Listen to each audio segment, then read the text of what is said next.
Hello, everyone. Welcome to another One Shot. I'm the host of the Codex podcast, Sonny Kruger.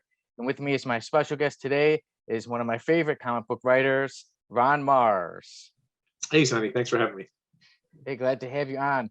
Ron, you've done so much work. You've worked on Batman, Superman, Green Lantern, one of my favorites, the Silver Surfer. You've worked on Thor, all kinds of characters. And now, here we are. We finally got you on the One Shot. And we got one question for you. So that is how One Shots go. We ask a comic creator one question and one question only. So here we go. Ron, question me, Jamie, and Tim came up with for you is, if you had complete creative control, how would you do Marvel versus DC today? I think the first one would be a lot longer. That was really the only complaint that I had with the first one that we did, or I guess the only one that we did, is that those are rarer than hen's teeth. I probably shouldn't have been giving those copies away 10 years ago, like Halloween candy. Wow. The only real complaint I had with the first one, because they gave us a lot of freedom to work on it, is that we just didn't have enough pages. We would have loved to have done it at twice the length or 3 times the length.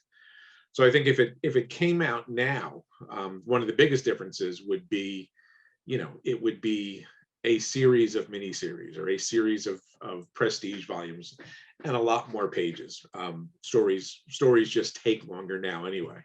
But I think you also have to look at the obvious matchups, if we're doing the same thing, which is Marvel heroes fight DC heroes, which is a tried and true. The heroes that we had last time are probably not exactly the same ones we would have this time, because the popularity of different heroes has changed in the ensuing years, to great extent because of film and television.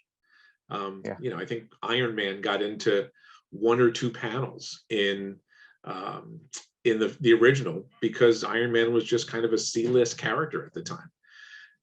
Now, obviously, Iron Man is known the world over. Thanos is known the world over. So those, you would end up with, I think, a lot more screen time for characters like Aquaman and Shazam, who have film franchises, in addition to the Batmans and Supermans and Wolverines that were popular then and are popular now. Yeah, I agree. And even too, I was thinking, like I said, that was what I was thinking. Like, I wonder what the matches would be. Even to like one Black Panther's another character I think of that comes to mind. Like you said, Iron Man, seeing him only in little parts. I think like there was one part you see him in Steel kind of going at it quickly. I'm like, imagine now how it would be. Yeah, it was the decision. I mean, we talked about this stuff, and we kind of talked about whether the characters that we showed at the time, did we want them to be sort of a slice of where comics are right now, or did we want it to be more of a classic overall branding of where the comics are? And I was actually the guy on the side of, let's do classic Spider-Man, not Ben Reilly Spider-Man. Let's do classic Thor costume, not the newfangled one that he was wearing at the time. But the decision ultimately came down to, like, this was a project that was designed to bring people back into stores, to get copies into people's hands, and to help stores that were struggling at the time, because the bottom had really fallen out of the direct market, to be able to pull people in and hopefully establish them as regular customers. So the decision was made to, let's go with what the Marvel and DC universes look like right now, which is why Superman's got the super mullet, and Ben Reilly is actually Spider-Man, although we kind of played him as Peter Parker.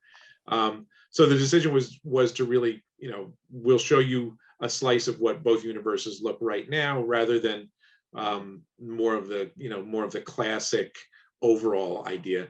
And if we did the same thing now, it would be substantially different as well. Like I said, with the proliferation of these characters into other media, the audience, the general audience, the people who aren't in a comic store every Wednesday to pick up their pull file, those people, obviously you would want them to come in and take part in this too. So you have to play to that audience as well. And maybe if it's just people that are normally looking at movies and TV shows, you have to pay some lip service to that too.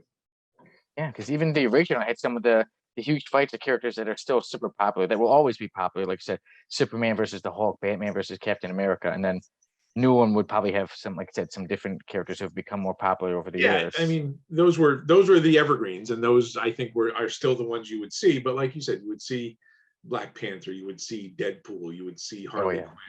Quinn, which are characters that didn't really make a lot of screen time in the first miniseries because, because we were kind of going with the icons, and also just didn't have a whole lot of room. It was 140 pages or so, maybe 130 pages of total of total page count, and in the scheme of things, that's not a lot for the number of characters that we had in there. I think the other factor is that we would probably have a lot of different amalgam matchups if we ever did that again too. Yeah, so that was really fun. Yeah, so Marvel versus DC is still one of my favorite comics because, like I said, it has some of the biggest battles in history, and maybe one day we'll see another one, but who knows? Well, But, these are when we did the series, it was these were comic books, and now 25 years later, these are multimedia, multi-billion-dollar intellectual properties. So the playing field is a lot different. But yeah, I mean, obviously, it would be a huge win for everybody involved if it was ever able to happen again. well, we will see. A young man can dream. But Ron, thank you again for coming here doing this one shot with us. If you have any social handles you'd like to share with us, let us know now.